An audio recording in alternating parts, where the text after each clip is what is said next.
سلام دوستان، چطورین؟ بنی فلک هستم. خوش اومدین به این ویدیو. امیدوارم که هر جا که هستین حال دلتون خوب باشه. امروز اومدیم با یک گیم پلی آلکادراس با شاتای قشنگ با PKM. بریم سراغ ویدیو.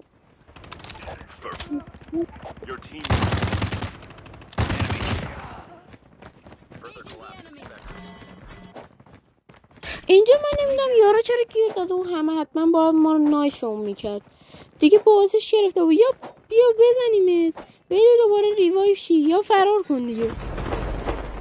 اینجا من دیدم دیگه اوضاع خیته، سری پریدم پایین که دقیقا هم شماره 4 موند. اون بالا مردش، ناک شد.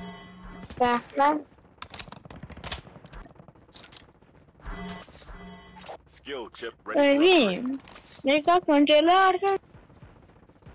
Find the hacker nearby, quickly. System hacked.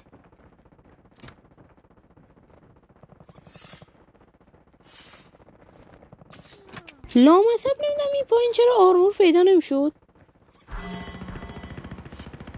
داستان چی اکتیویژن داداش؟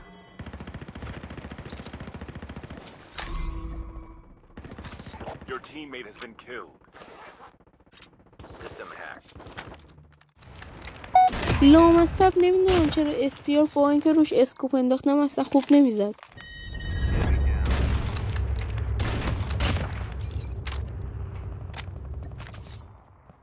System online.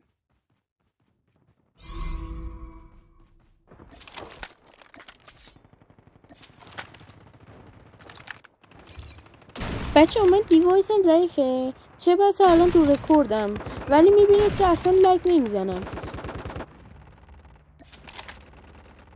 پس شما اگه میخواین لگ نداشته باشین، ویدیویی که تو چنل آپلود کردم با دیگه لگ نداشته باشه حتما برین یه نگاه بندازین. خیلی ویدیو کاربردیه، حتما پس یه نگاه بهش بندازین.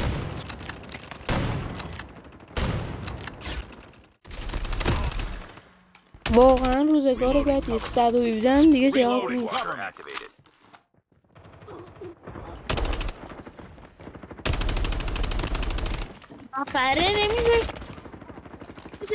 واقعا این یکی از یارای اسکواد ما دهن منو سرویس کرد. انقدر مایکش باز بود، کلا با مایک باز داشت پلی میداد. یه سر قشنگ رید تو ویدیو ما.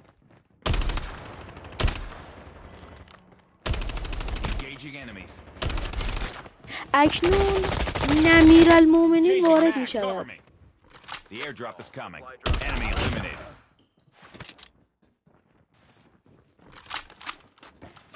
شناختین کی بود؟ این همون عوضیه که میخواست ما رو سقف سلهاس نایف کنه.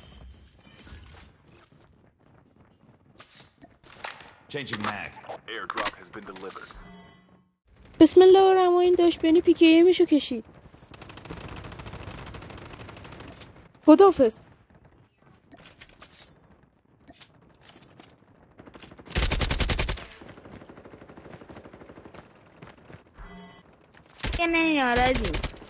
عجب گیری کردیم، این دوباره مایکشو باز کرد.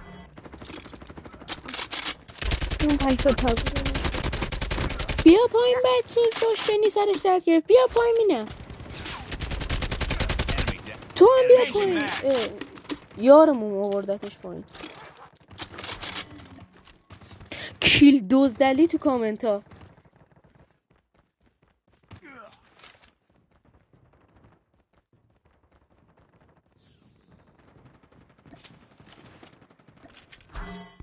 هیپ فایر باشه. ببینم حال کردیم قدرت پیکیمو، قدرت تریا که نشه قدرت پیکیم.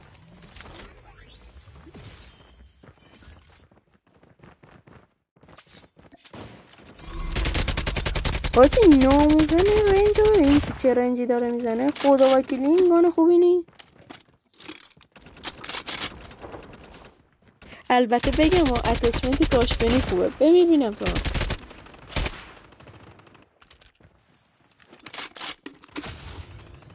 من نمیدونم این چه کرمیه. من دارم تیران به 70 تا میرسه ریلود میکنم. حال کردی هدشات خدا وکیلی؟ حال کردی؟ اتشمنت پیکیمو میزنه فقط وردا برو آلکاتراس رو جارو کن. این گانو وردانه وین گرفتن دیگه تقریبا 100% میشه. اینجا دیگه گفتم یه هک ریز بزنم چون زوم جمع شده بود. تقریبا این 4 نفرم همین دور و اطراف بودن، پایین من بودن. خدا وکیلی جام خیلی خوب بود. یه های گرند ایزی عالی گرفته بودم دیگه. جارو برقی هم که دستم بود آلکاتراس و جارو برقی کشیدم. فرار میکنی بیاید ببینم. بیا پایین سرمون در گرفت. بیا دیدی میگم من مرض دارم دوباره ریلود کردم. خب دوستان اینجا ویدیو به پایان میرسه. اگه خوشتون اومد ساب لایک کامنت فراموش نکنید.